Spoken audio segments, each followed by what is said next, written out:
Middle east में चल रहे वॉर के बीच भारत के तमाम लोग इन खाड़ी देशों में फंसे हुए हैं जो अपने घर आना चाहते हैं। लखनऊ के ही हंसराज चौहान हैं जो कि इजराइल में इस वक्त हैं और उनका परिवार लखनऊ में इंतजार कर रहा है कि वो वापस अपने घर आ जाएं। फोन पर लगातार उनसे बात होती है और वहां की क्या परिस्थिति है ये इन लोगों से बात करते बताते हैं। भैया क्या नाम है आपका? पृथ्वीराज। पृथ्वीराज जी, हंसराज आपके छोटे भाई हैं या बड़े हैं? छोटे। छोटे। कितने साल हो गए जब वो इजराइल गए थे? हो गए उनको लगभग 1.5 साल। 1.5 साल हो गए। तो क्या यहाँ पर जो श्रम विभाग की तरफ से लोगों को नौकरी देके इजराइल भेजा गया था उसी के तहत वो गए थे कि अपने आप से गए हैं? ये तो सरकारी जो उसमें गए हैं। सरकारी जो योजना थी विदेशों में नौकरी दिलाने की जो श्रम विभाग की तरफ से था उसी के तहत गए थे। जी जी। तो लगभग 1.5 साल से वहाँ पर नौकरी कर रहे हैं। अभी जो हालात है वहाँ पर, इसके बारे में अपने भाई से जब बात होती है तो क्या बताते हैं वो? कह रहे हैं सब लगभग ठीक है, नॉर्मल है। हम्म। हाँ, जहाँ वो रह रहे हैं वहाँ पे कोई दिक्कत नहीं है। अच्छा, वहाँ पे अभी दिक्कत नहीं, लेकिन क्या सायरन वगैरह बजता है, मिसाइलें वगैरह की आवाज़ सुनाई देती है उनको?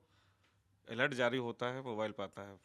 मोबाइल पे अलर्ट आता है, सायरन जी जी बजता है? जी। मिसाइल वगैरह की भी आवाज़ें आती हैं वहाँ से? ऐसा तो कुछ हमें बताया नहीं उन्होंने। हम्म। हाँ। तो जब अलर्ट आता है तो क्या करते हैं, अलर्ट जब हो जाता है तो?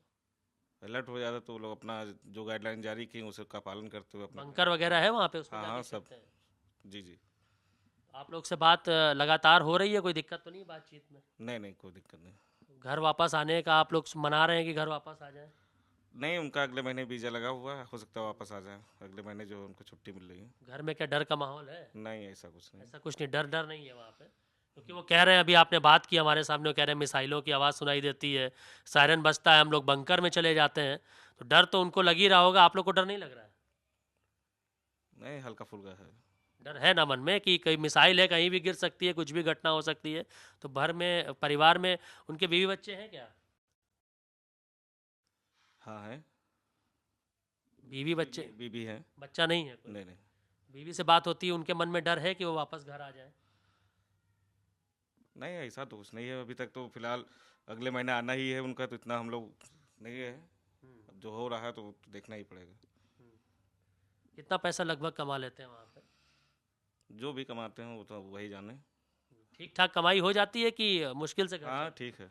ठीक ठाक कमाई हो जाती है। जी जी। तो देखिए, उनके भाई हैं, थोड़ा सा बात करने में घबरा रहे हैं, खुलकर बात नहीं कर पा रहे हैं, क्योंकि इनका कहना है कि बात लगातार भाई से हो रही है। तो भाई ने संतुष्ट कर रखा है घर वालों को कि जहाँ पर हम हैं वहाँ पर सेफ है, लेकिन सायरन बजता है, अलर्ट जारी होता है तो बंकर में जाकर छुपना पड़ता है। मिसाइल्स की भी आवाज़ आती है, लेकिन जहाँ पर युद्ध इस समय जहाँ पर मिसाइल्स गिर रही हैं वहाँ से लगभग 50 से 60 किलोमीटर दूर इनके भाई वहाँ पर हैं। लेकिन सभी मना रहे हैं कि इजराइल में गए थे क्योंकि श्रम विभाग की तरफ से यहाँ पर सरकारी योजना के तहत इन लोगों को नौकरी इजराइल में दिलाई गई थी। लेकिन ये लोग फिलहाल अभी वहाँ पर फंसे हुए हैं, वापस घर आना चाहते हैं। इनका कहना है कि अगले महीने का उनका वीज़ा लगा हुआ है, तो वो वापस घर आ जाएंगे तो हम लोगों को संतुष्टि मिलेगी। तो फिलहाल जो स्थिति पूरी खाड़ी देशों में बनी हुई है उसमें लाखों लोग भारतीय फंसे हुए हैं जो अपने घर वापस आना चाहते हैं। उसी में से लखनऊ में तमाम लोग हैं जिनके घर वाले टकटकी लगा के इंतजार कर रहे हैं कि वो कब अपने घर वापस आएंगे। कैमसन दिवाकर के साथ मयूर शुक्ला, जी मीडिया, लखनऊ।